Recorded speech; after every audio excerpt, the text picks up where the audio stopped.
مجلس میں رہنے کے باوجود بھی کوئی بات دل تک نہیں پہنچے گی، اور جب بات دل تک نہیں پہنچے گی وہ زندگی کے رخ کو صحیح نہیں کرے گی۔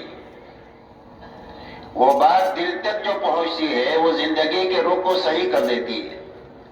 اللہ تعالیٰ نے دین کی باتوں میں بڑی طاقت رکھی ہے، ایک ایک بات زندگی بدلنے کے لیے کافی ہے۔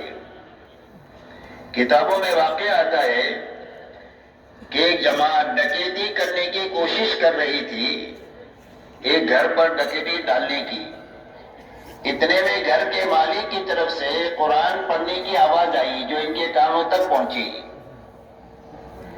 جس میں وہ یہ پڑھ رہے تھے أَلَمْ يَعْنِ لِلَّذِينَ آمَنُوا أَن تَخْشَعَ قُلُوبُهُمْ لِذِكْرِ اللَّهِ، کیا ایمان والوں کے لیے وقت آیا نہیں ہے کہ ان کے دل اللہ کے سامنے ڈر جائے؟